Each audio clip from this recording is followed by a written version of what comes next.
June 5, 2002, Cheongju City. A mother vanished while preparing dinner. A chaotic living room. A disconnected phone line. A mysterious man at the ATM. 23 days later, her 16-year-old son made a heartbreaking discovery in the rooftop water tank.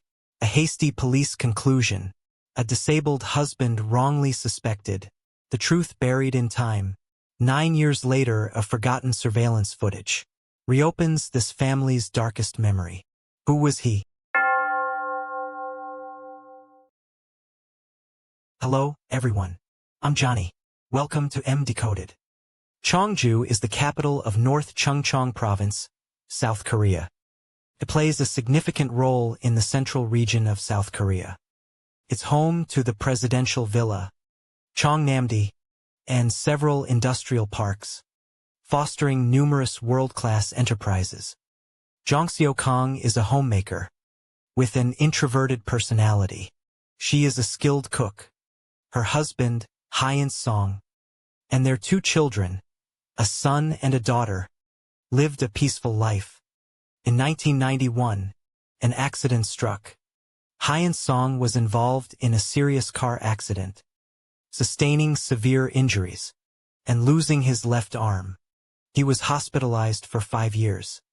Jong Seo-kang remained steadfast by his side, selling their house to cover his medical expenses and meticulously caring for her family. She worked as a designated driver to support the family. Although Hyun Song eventually recovered, he was left with a disability in his legs, walking with a limp. However, fate continued to test the family. One day in 2002, tragedy struck again. It was Wednesday, June 5, 2002. At 5 p.m., 16-year-old Hunjun Song, a high school sophomore, finished his classes and returned to his home in Hungdeok District, Cheongju. He opened the door to a scene drastically different from usual. The living room was in disarray, with the sofa askew and the storage cabinet open. The doors were wide open. In the kitchen, chairs were overturned, and an unfinished dinner sat on the stove. Clothes remained in the washing machine, apparently finished hours ago, but left unhung. The entire house was a mess. Confused, Hunjun Song wondered what could have happened. His mother was meticulous and always kept their home immaculate. She would never tolerate such chaos. What had transpired? A wave of unease washed over Hunjun Song. He urgently tried to contact his mother, but when he picked up the landline phone, he discovered the line had been disconnected. His anxiety intensified. Shortly after, his 15-year-old sister, Muncheol Song, a 9th grader, also arrived home. The siblings discussed the situation and borrowed a cell phone from a neighbor. They tried calling their mother, but couldn't reach her. Then they called their father, Hyun Song. He answered, explaining he was out and unavailable at the moment, but would return soon. The siblings went to the nearby Hungdeok police station in Cheongju to seek help. After a while, "We'll look into it," and dismissed them. Back home, they sat together on the balcony, waiting for their mother. Later that evening, Hyun Song returned. After learning what happened, he waited with his children, but Jong Seo-kang didn't appear. The next day, growing concerned, he remembered his wife's daily morning trips to the market.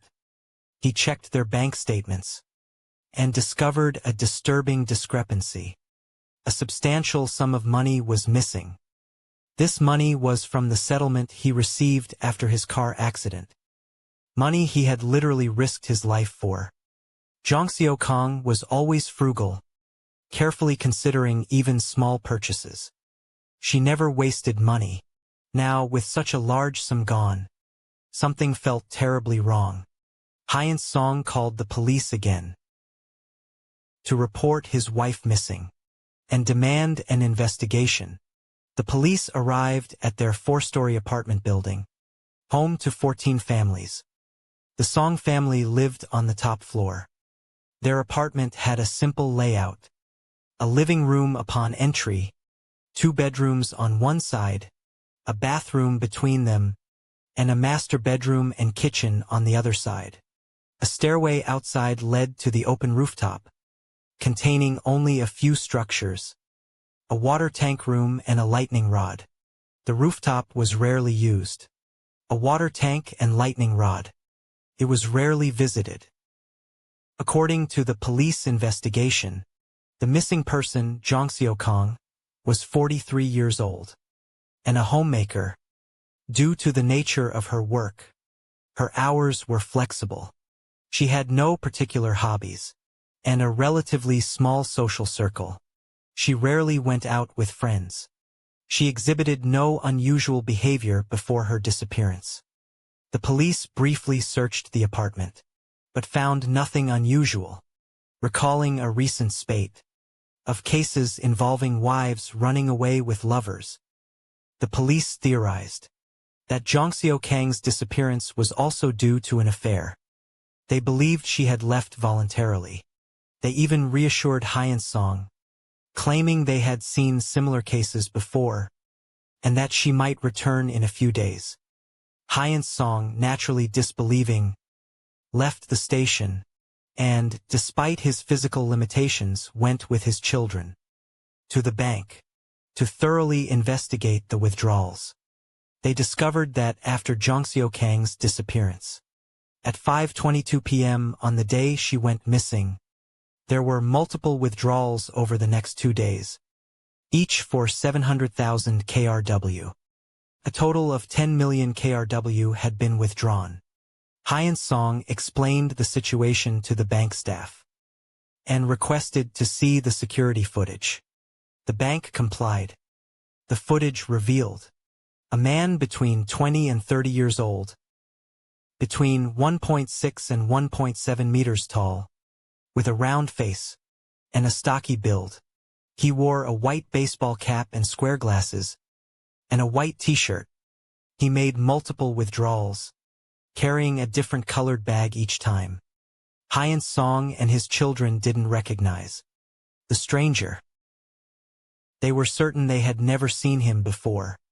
Hyun-song printed a photo of the man and rushed to the police station, hopeful that this evidence would prompt a reassessment of the case.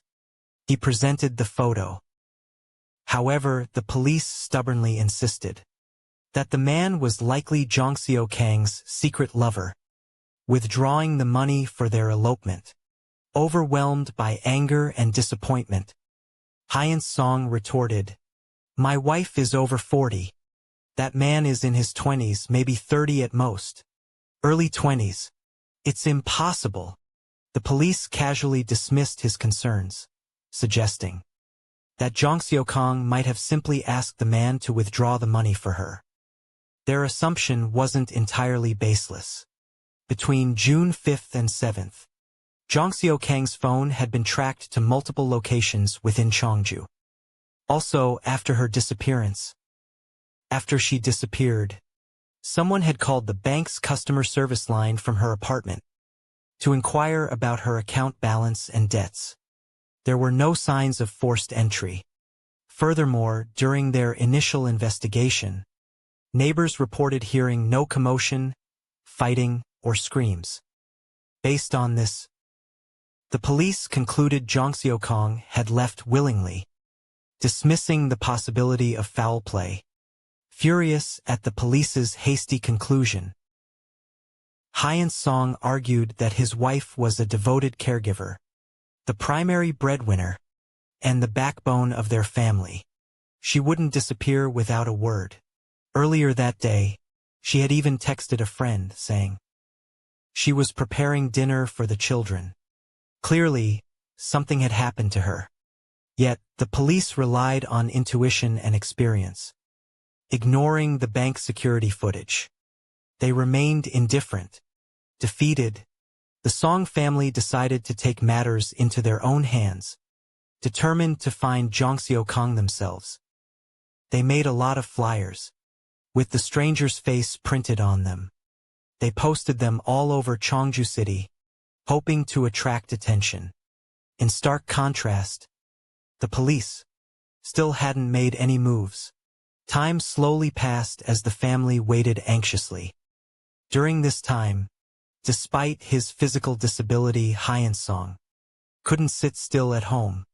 He went out countless times, searching aimlessly in the streets. The two children maintained a normal routine, going to school and back on time, but their anxiety and worry made it impossible to concentrate on their studies. Muncheol-song, the younger sister, once told her older brother that she would rather believe their mother had left them for another man. As long as she was still alive, then there would still be hope. After Jongseo Kang's disappearance, strange things started happening at home. A putrid smell would emanate from somewhere within the house, and maggots frequently appeared in the hallway outside their door. It was nauseating. At first, they didn't pay much attention to it, until their son, Hyun-song, couldn't stand it anymore. 23 days after his mother's disappearance, on June 28th, he started searching the house thoroughly. He discovered the smell was coming from outside, so he followed the stench out the door, up the stairs, and onto the roof. Hyun-song looked around and saw maggots writhing on the water tank door. Fighting back nausea, he opened the door and looked inside. The water tank room wasn't large. A large cylindrical water tank took up most of the space. In fact, Hyun-song had checked this place once before. He had even reached into the gap between the tank and the wall, but hadn't found anything. But when he came back this time, he witnessed a scene he would never forget. In this small water tank room, he finally found his mother, Jongseo Kang, whom he had been desperately searching for. Meanwhile, Hyun-song was waiting at a traffic light when he received a call from his son. His son sobbed on the phone. "I found Mom. I found her body. I found her." Upon hearing this, Hyun-song limped home. When he saw his wife's cold body, he was filled with grief and rage. He called the police again, his voice trembling uncontrollably.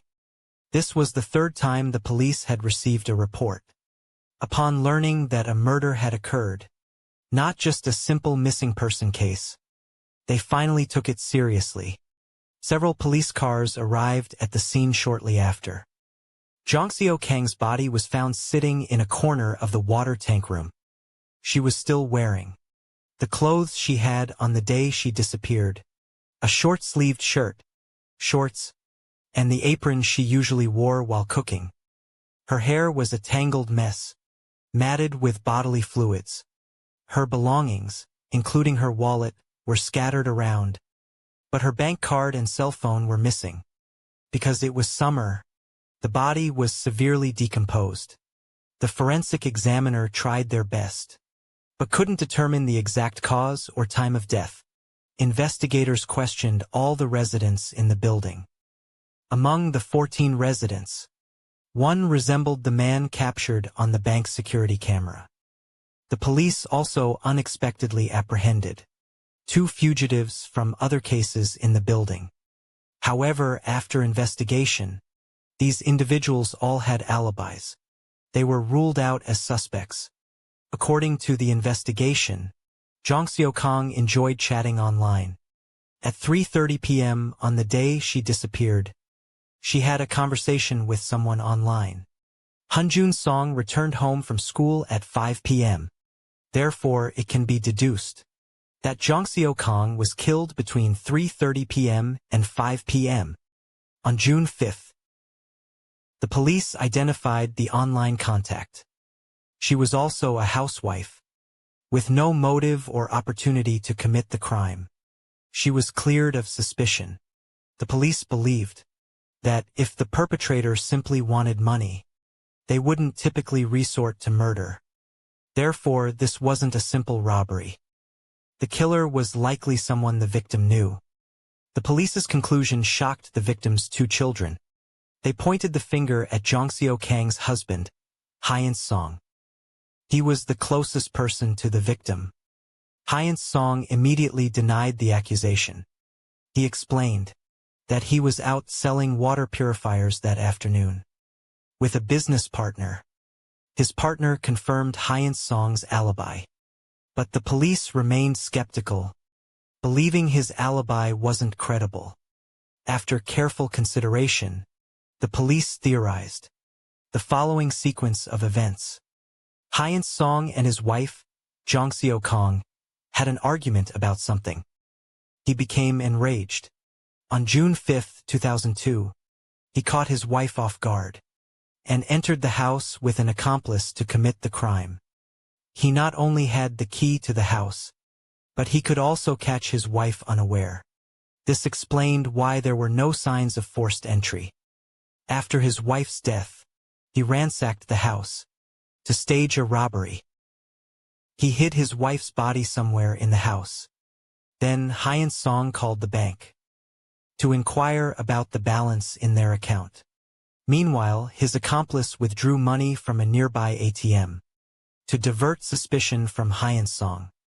After everything was done, the accomplice moved around Cheongju City with the victim's cell phone. Hyun Song reported his wife missing, even deceiving his own children. He pretended to search for his wife.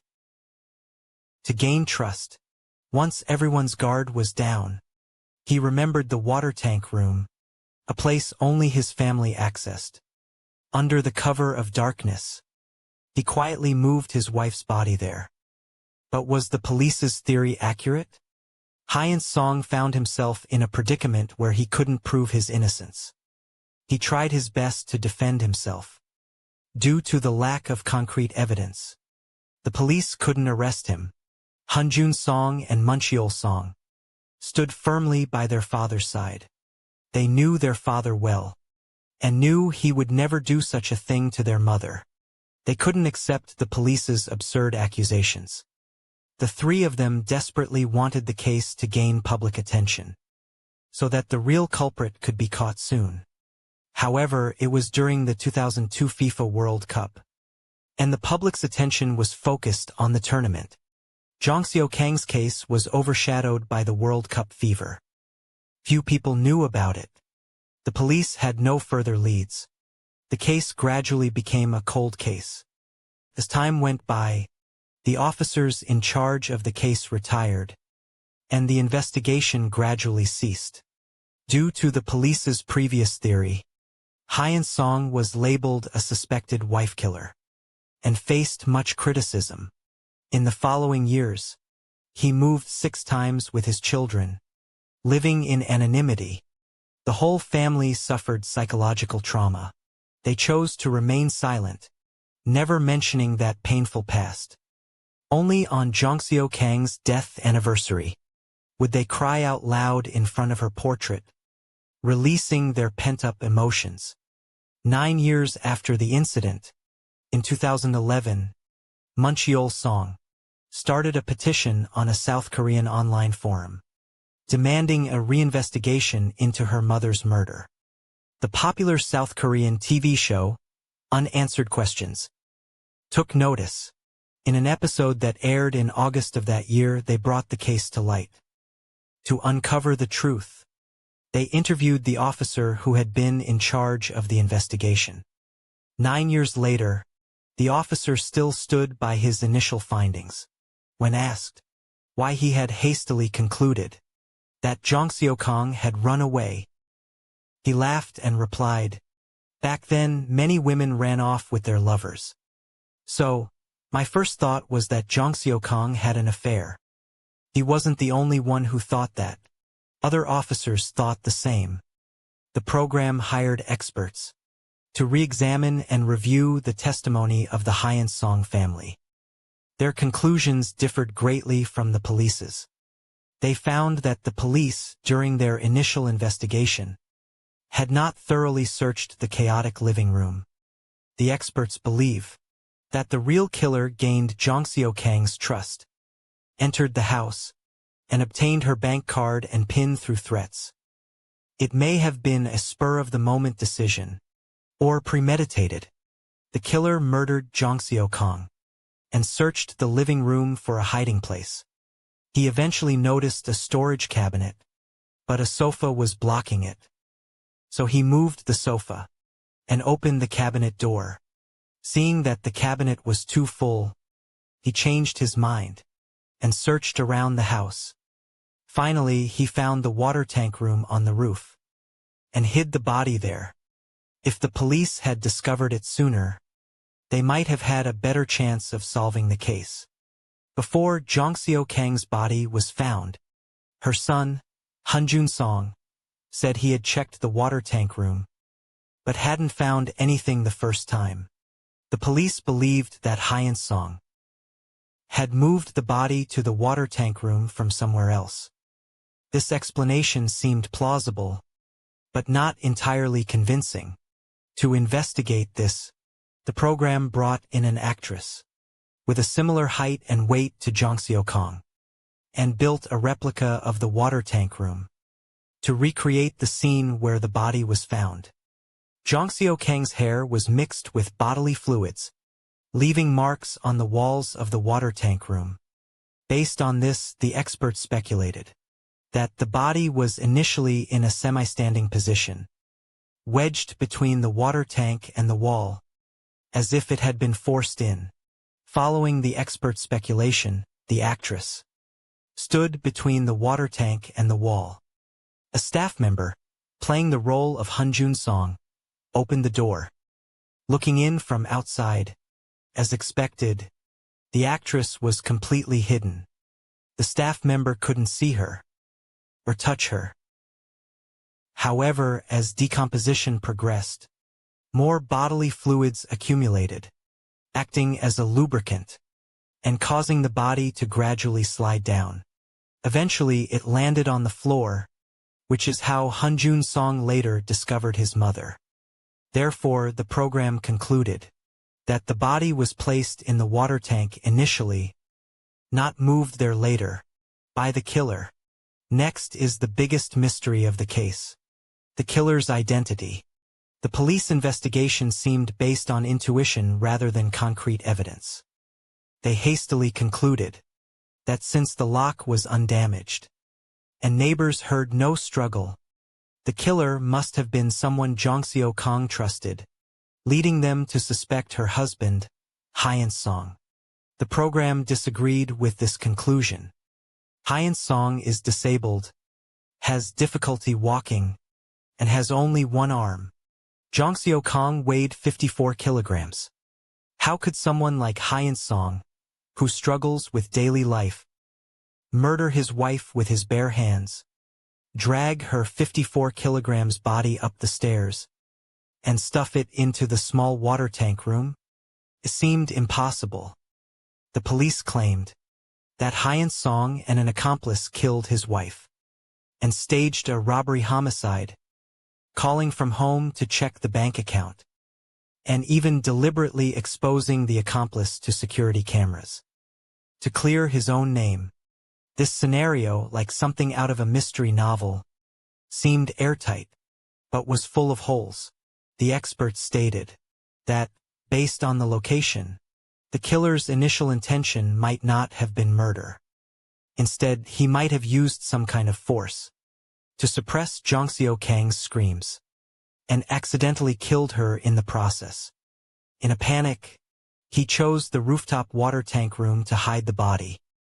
If Hyun Song were the killer, he wouldn't have called to check the bank card balance, and would have hidden the body more discreetly, not in such an obvious and suspicious place. The program and the Hyun Song family went to the police station that handled the case and requested the bank security footage of the unidentified man. The police chief claimed to be unaware of such footage. After repeated requests, they reluctantly produced the tape. 9 years later, the man's face was finally revealed. Besides the aforementioned points, the police also believed that Hyun Song's frequent visits to the police station were a sign of guilt.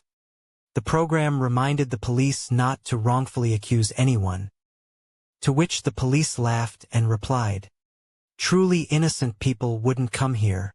The program suggested that the police shift their focus to other suspects, such as tracking Jong Seo-kang's phone signal to find whoever took her phone, or identifying the man who withdrew the money from the security footage. Instead of fixating on Hyun Song, the police investigation might have been misguided from the start, leading to the omission of crucial evidence.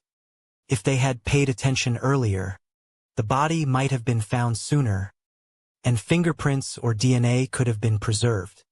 In short, it was a completely botched investigation.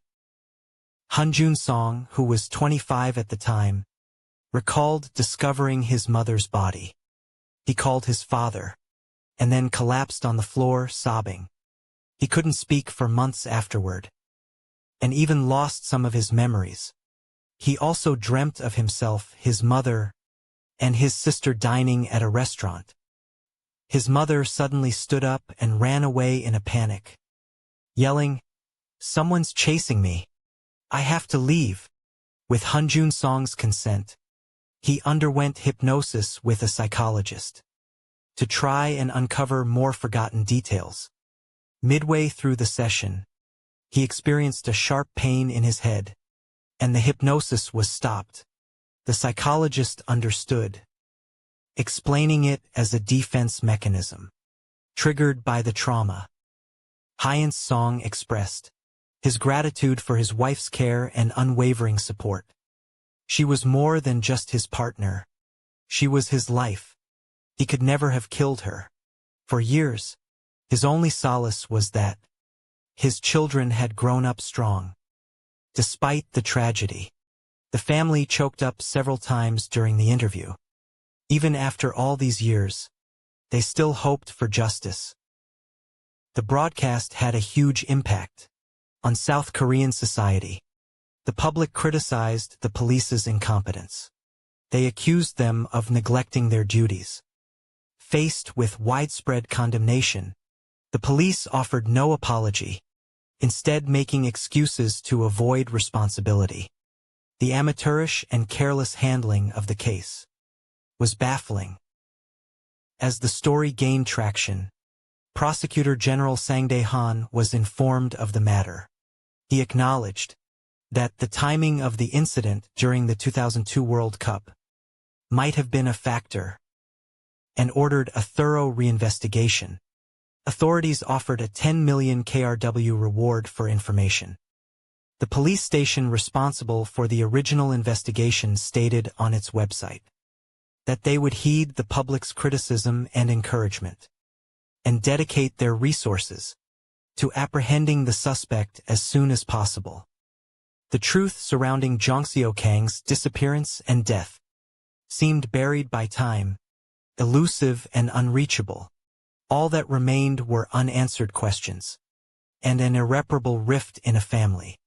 Whether it's the children who lost their mother, or the husband under suspicion, they may never escape the shadow of this tragedy.